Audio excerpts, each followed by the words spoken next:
Hello student, class 9 और class 11 दोनों class के लिए फिजिक्स में कंबाइंड टॉपिक चल रहा है इस समय। गति, जैसा क्लास 9 में चैप्टर का नाम है और 11th में यही चैप्टर है जो रेखीय पथ पर गति। तो इस चैप्टर के अंतर्गत कुछ बेसिक हेडिंग्स पीछे पढ़ाई गई है पिछले क्लास में। आज हम लोग पढ़ेंगे वेलोसिटी, वेग। वेग क्या होता है? पिछले हेडिंग में चाल के बारे में पढ़े थे, स्पीड। आज वेग के बारे में पढ़ेंगे। तो चाल और वेग में मुख्यतः अंतर क्या है? पहले परिभाषा, उसके बाद फिर सूत्र, उसके बाद दोनों में स्पष्ट अंतर। तो वेग क्या होता है? किसी गतिमान वस्तु द्वारा एकांक समय में एक निश्चित दिशा में चली गई दूरी को वेग कहते हैं। किसी गतिमान वस्तु द्वारा एकांक समय में एक निश्चित दिशा में चली गई दूरी को वेग कहते हैं। अथवा एक परिभाषा लिखी हुई है, किसी गतिमान वस्तु में एकांक समय में होने वाले विस्थापन को वेग कहते हैं। किसी गतिमान वस्तु में एकांक समय में होने वाले विस्थापन को वेग कहते हैं। इसे v से प्रदर्शित किया जाता है। अब दोनों परिभाषाओं का थोड़ा सा डिफरेंस क्या है? यहाँ पे लिखा हुआ है एक निश्चित दिशा में चली गई दूरी और यहाँ पे है विस्थापन। तो दूरी और विस्थापन में पिछले क्लास में चर्चा हो चुकी है। दूरी और विस्थापन में अंतर क्या होता है? दूरी में कोई भी दिशा नहीं होती है, पथ की जो संपूर्ण लंबाई होती है उसको दूरी कहते हैं। और विस्थापन जो होता है प्रारंभिक और अंतिम स्थिति के बीच की जो सीधी लंबाई होती है उसे विस्थापन कहते हैं। तो दूरी एक अदिश राशि हो गई क्योंकि इसमें कोई दिशा नहीं होती है, जबकि विस्थापन एक सदिश राशि हो गई जिसमें की दिशा भी होती है। तो इस प्रकार से वेग की परिभाषा हो गई। एकांक समय में होने वाले विस्थापन को वेग कहते हैं और इसे v से प्रदर्शित किया जाता है। इसके लिए फॉर्मूला क्या हो जाएगा? वेग बराबर विस्थापन बटे समांतराल।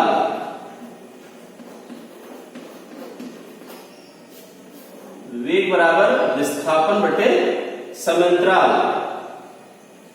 वेग को लिखा जाता है v से, विस्थापन को हम s से या x से दिखा सकते हैं, s अपॉन t। अब वेग के लिए फॉर्मूला चाल में भी यही सूत्र बनता है। दोनों में अंतर दिखाने के लिए, क्योंकि ये सदिश राशि है, सदिश राशि का मतलब एक दिशा है, यहां पर एक एरो लगा लिया गया सदिश राशि के लिए। ठीक, सदिश राशि और अदिश राशियां होती क्या है? एक बार फिर से, ऐसी भौतिक राशियां जिनमें केवल परिमाण होता है या जिन्हें व्यक्त करने के लिए केवल परिमाण की आवश्यकता होती है, दिशा की आवश्यकता नहीं होती है, ऐसी भौतिक राशियां अदिश राशियां कहलाती हैं। अर्थात अदिश राशियों को व्यक्त करने के लिए हमें केवल परिमाण की आवश्यकता होती है, दिशा की कोई आवश्यकता नहीं होती है। जैसे समय है, द्रव्यमान है, तो इसे व्यक्त करने के लिए हमें केवल आंकिक मान चाहिए, इसमें कोई दिशा की आवश्यकता नहीं होती है। इस तरह से ये अदिश राशियां हैं। सदिश राशियां क्या होती है? वे भौतिक राशियां जिन्हें व्यक्त करने के लिए परिमाण के साथ साथ दिशा की भी आवश्यकता होती है, ऐसी भौतिक राशियों को सदिश राशियां कहते हैं। जैसे भार है, भार की एक निश्चित दिशा होती है, भार सदैव नीचे की ओर कार्य करता है, तो भार की एक निश्चित दिशा है, तो निश्चित दिशा होने के कारण भार कैसी राशि हो गई? सदिश राशि हो गई। ठीक, तो सदिश और अदिश राशियों में अंतर होता है। सदिश राशियों को प्रदर्शित करने के लिए उनके ऊपर एक हम तीर दिखाते हैं, जो भी राशि लिखते हैं ऊपर तीर बना दिया गया, इसका मतलब एक ऐसी राशि हो गई, सदिश राशि हो गई। ठीक है, तो यहाँ पर वेग कैसी राशि है? सदिश राशि है। और चाल कैसी राशि हो गई? अदिश राशि हो गई। इसी प्रकार से दूरी अदिश राशि है, जबकि विस्थापन एक सदिश राशि है। ठीक, तो ये फार्मूला हो गया, वेग बराबर विस्थापन बटे समांतराल, v इक्वल टू हो गया s अपॉन t। इसको वेक्टर भी पढ़ा जाता है, तो इसको पढ़ सकते हैं। सदिश को अंग्रेजी में वेक्टर कहते हैं, तो इसको वेक्टर भी कह सकते हैं। इसका vector v equal to vector s upon t। अब इसका मात्रक देखिए, वेग का मात्रक क्या होता है? वेग का मात्रक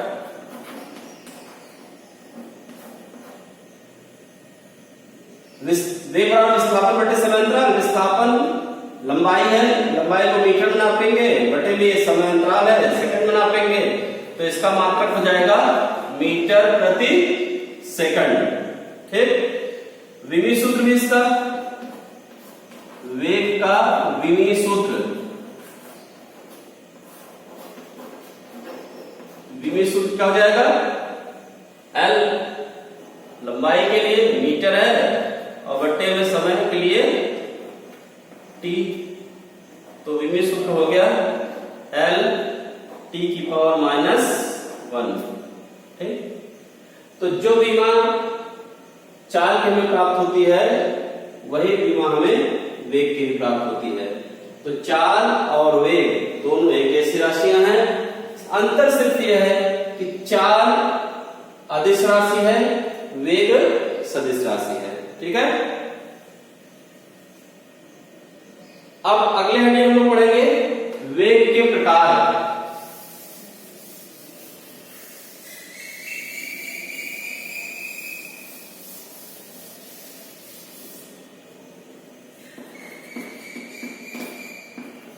वेग के प्रकार, काइंड्स ऑफ वेलोसिटी।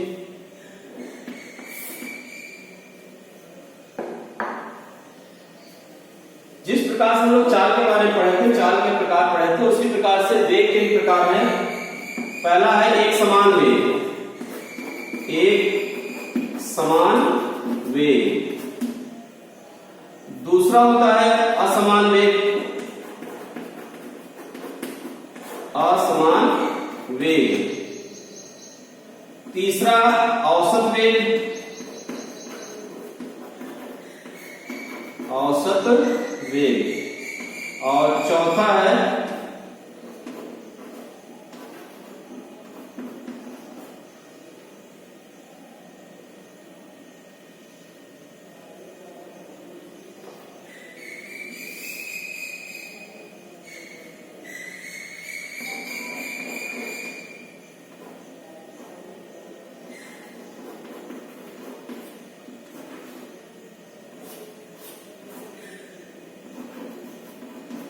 तात्कालिक वेग या तात्क्षणिक वेग, तात्कालिक या तात्क्षणिक।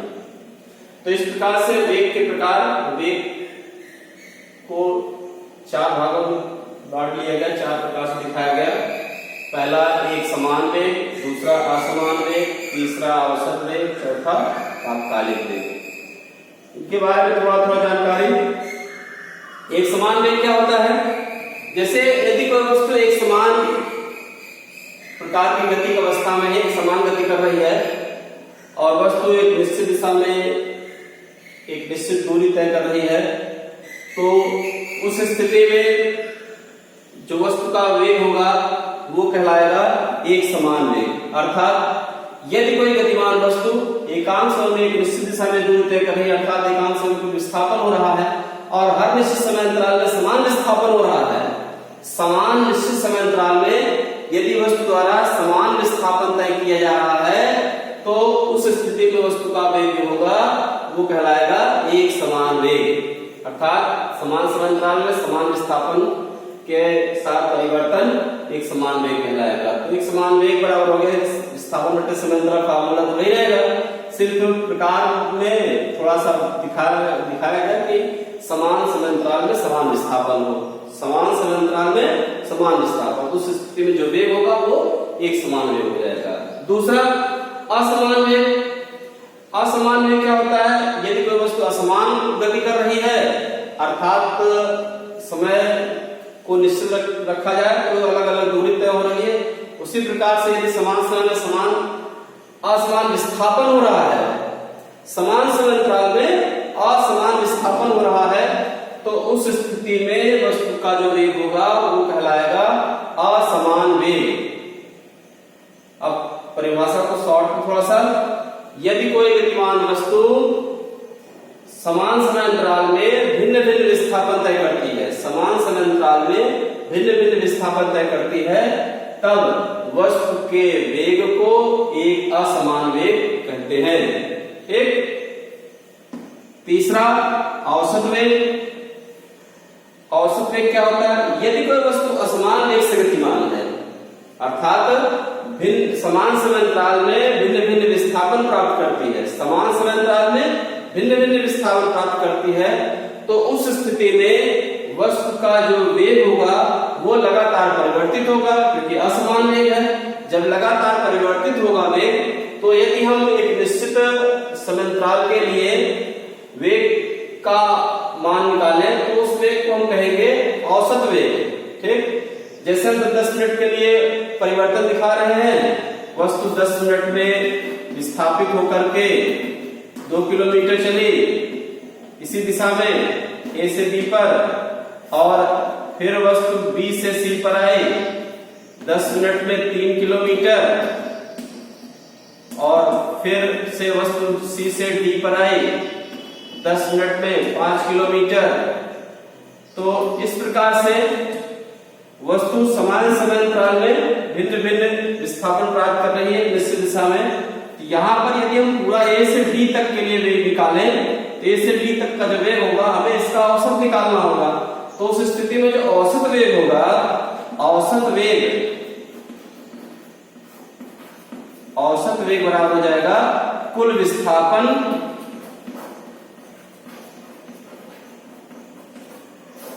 बटे में कुल समयांतराल।